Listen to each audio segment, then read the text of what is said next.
binabanggit natin kanina umaga, bumalik sa tanggapan, sa House of Representatives, yung mga nag-file ng impeachment complaint laban kay Pangulong Bongbong Marcos. Dahil noong nakaraan, hindi natanggap, di ba? Dahil wala ang House Secretary General. Natagpuan na rin ba nila si House Sec Gen? Ayun na. Cheloy Garapil? Pinanggap na po ni Aba. House Secretary General Cheloy Garapil ang pangalawang impeachment complaint. Ayan, no? May mga hinahanap mo. Busy po eh. Tinyo, Oo. Nato Reyes. Busy. Oho. Nag-file sila dyan sa House ng impeachment complaint laban sa Pangulo. Oho. Ngayon po ay nasa Office of the Speaker na ang complaint. Parang may parada pa, no? Oo. Buti walang dalang anito, no? Ayun.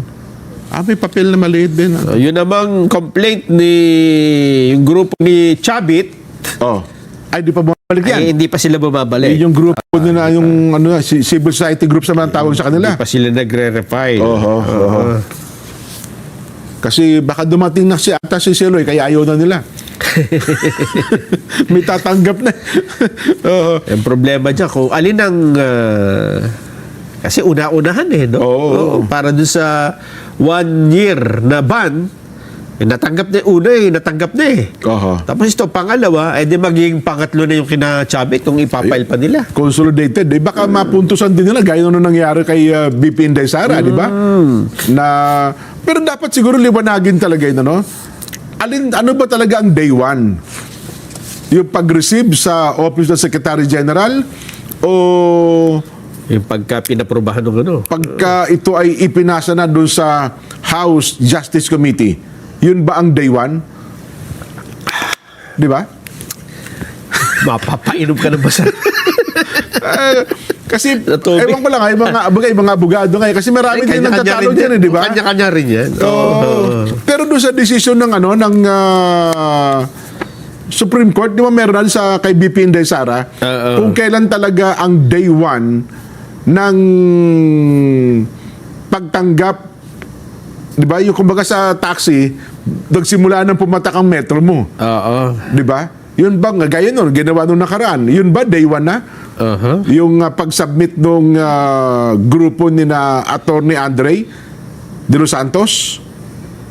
O lalagumin, gaya din nung ginawa, lalagumin din yan. Impeachment 2, yung Makabayan. Impeachment 3, civil society groups. Ayun.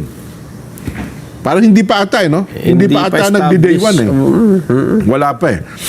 At pagkatapos, by February 6 naman daw, hindi lang natin alam kung sino naman ang mag-iendurso ng impeachment complaint laban sa pangalawang Pangulo, Nelson. Kasi yung Makabayan Black, si Pangulong Bongbong ng ang pinapa-impeach ngayon, eh. Pwede ba yun, halimbawa, nag-endorse sila ng impeachment, di ba? Pwede rin ba sila mag-endorse ng impeachment laban kay BP Inday Sara? Dalawang impeachment case ang i-endorse nila? Wala daw problema yun. Wala daw ba? Same complaint, same endorser? Hindi naman bawal eh. Gano'n. Well. Sabi nga ng mga when the law is silent, Tahimik. keep silent. Subukan natin, ano? Di ba? Ay bagay, si Congressman Nisay kasi ang unang nag-endorse at ngayon naman ito, sinong incumbent congressman na kasama ng itong Makabayan? Sila Yung babae, yung sila, yung babae Tinyo, yung di sa ba? Active din yun. Ayun nga pala, si Tinyo. At saka marami. sa babae, yung sa ang kabataan. Ano pangalan marami doon? sila. Yun, si Ko. Congresswoman Ko, na hindi ka mag-anak ni Saldi Ko. Yes. Ay, niliwanag niya yun, eh. Ano pa anong first time? Ayan, Ayun, yung yung kulot ang buhok. Ayan. Tapos yung nasa gitna, sinong congresswoman yon? Sila ba yung endorser? Dati daw. Dating congressman. Na dating congresswoman. Pero itong active, si Tinyo, at saka yung isa si congresswoman Ko. Rene Ko. Ayan. Ayun, nakita na nila. So, wala pang schedule kayong grupo nila Chavit, Nelson? Wala pa. Wala pa. Abangan pa natin. So, pagka nagkataon, tatlo ito against sa Pangulong Bongbong Marcos. Ayan. At ang kanila yatang china-challenge ngayon ay umuwi ng bansa si Congressman Saldico kung talaga nga bang siya ay mag-witness. Ano ha? Pero parang malayo pa yun, no? Malayo pa yung maghanap sila ng witness kasi hindi pa nga tinatanggap eh. Hindi pa. Hindi Oo, pa. oo. Ayun. Ang pag-uusapan pa nila dyan, meron ba talagang probable cause itong impeachment complaint laban sa Pangulo? Ayan. Pilitin lang naman nila dyan, form and substance dyan eh. Aha. Oo. Kung may forma at may sustansya, yung pinail mo. Iaakit nila sa Senado. Oo, bago nila iyak sa Senado. Kasi Sabihin ng mga congressman, meron, i-ano natin, i-repair na natin. I-refer nila sa plenaryo para pagbotohan kung ano ang magiging tugon ng plenaryo. Yes. Ayun. Oho.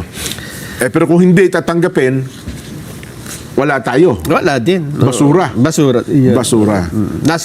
Ang sabi nga nila dyan, numbers game pa rin. Ayun. Paramihan pa rin ng mga mababatas na papabor doon sa impeachment complaint. Oho. Kahit na sabihin na natin, apakatibay ng ebidensya mo, napakaganda ng pagkakagawa, ang ayos ng forma Oo. ng complaint, walang gustong mag-endorse, wala din.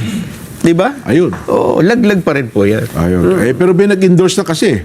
Di ba? Yung kay Nisay nga. Oo. At ito nga ba, endorser din ng mga Makabayan Black. Oo. Ano? Yun bang civil society groups, meron ba silang active congressman na kasama? Wala pa Parang ng bulutang eh. Oo. Wala pa no? Yung grupo na Chabit, mukhang Yes, wala baka- pang active congressman. Baka, siguro yun ang dahilan kaya hindi sila mag-file, nagre-refile pa. o Ang baka wala pang siguro, endorser. Dire-diretso na. Oo. Ayun. Oo.